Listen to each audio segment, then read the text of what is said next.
अशक्यही शक्य करतील स्वामी. अक्कलकोटच्या दरबारात दुपारची वेळ होती. कडक ऊन पडलं होतं, पण स्वामींच्या सानिध्यात गारवा जाणवत होता. भक्त लांबून लांबून दर्शनासाठी येत होते.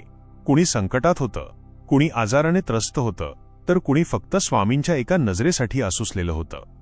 त्याचवेळी लातूरहून एक सधन व्यापारी शेठ धनराज आपल्या मुलाला घेऊन अक्कलकोटला आले होते. धनराज शेठकडे गडगंज श्रीमंती होती, पण नशिबाचा खेळ बघा, त्यांचा तरुण मुलगा विलास गेल्या 2 वर्षांपासून अंथरुणाला खिळला होता. विलासला एक असा विचित्र आजार झाला होता की त्याचे पाय निकामी झाले होते. मोठमोठ्या डॉक्टरांनी उपचार केले, विलायतचे वैद्य बोलावले, पण निकाल शून्य होता. हा मुलगा आता कधीच आपल्या पायावर उभा राहू शकणार नाही असा निकाल विज्ञानाने दिला होता. धनराज शेठ रडत रडत स्वामींच्या समोर आले. स्वामी एका वडाच्या झाडाखाली शांत बसले होते.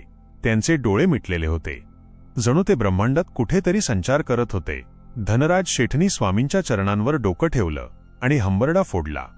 महाराज, माझ्या आयुष्याची सगळी कमाई घ्या, पण माझ्या पोराला उभं करा. हा माझा एकुलता एक आधार आहे. डॉक्टरांनी हात टेकलेत, आता फक्त तुमचाच आधार उरलाय. स्वामींनी डोळे उघडले. त्यांची ती भेदक नजर विलासवर पडली, जो पालखीमध्ये पडून होता. स्वामींच्या चेहऱ्यावर एक गूढ हास्य आलं. ते कडक आवाजात ओरडले, अरे मूर्खा, याला इथे कशाला आणलंस? जो मेलेला आहे त्याला जिवंत करायला मी काय बसलोय का इथे? हे ऐकताच धनराज शेठच्या पायाखालची जमीन सरकली. त्यांना वाटलं स्वामींनी आपल्या मुलाला मेलेला म्हटलं म्हणजे आता काहीच आशा उरली नाही. ते ओक्साबोक्सा रडू लागले. पण तिथेच बसलेले एक जुने भक्त हळूच म्हणाले, शेठ, घाबरू नका. स्वामी जे बोलतात त्याचा अर्थ उलटा असतो. त्यांनी याला मेलेला म्हटलंय म्हणजे याच्यातला आजार आता संपलाय असा त्याचा अर्थ घ्या. अचानक स्वामींनी जमिनीवरची एक जाड काठी उचलली आणि ते रागाने विलासच्या दिशेने धावले. उठ म्हणतोय ना, ढोंग करतोयस काय? पळ इथून, असं म्हणत स्वामींनी ती काठी हवेत फिरवली. हे दृश्य पाहून सगळे घाबरले. विलास, जो 2 वर्षांपासून हल्ला सुद्धा नव्हता, त्याने जेव्हा स्वामींना काठी घेऊन आपल्याकडे येताना पाहिलं, तेव्हा त्याच्या मनात एक अनामिक भीती आणि त्याचवेळी एक प्रचंड ऊर्जा निर्माण झाली.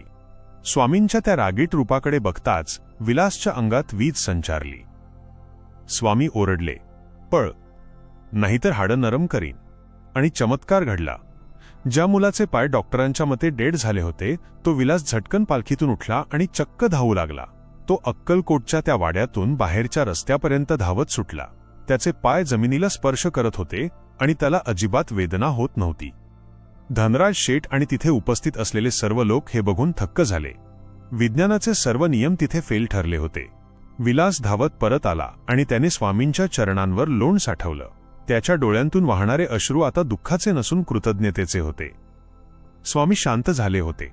त्यांनी विलासच्या डोक्यावर आपला वरदहस्त ठेवला आणि मायेने म्हणाले, भ्यालास ना? अरे, भीतीशिवाय भक्ती येत नाही आणि भक्तीशिवाय शक्ती मिळत नाही. जा, आता तुला कशाचीच गरज नाही.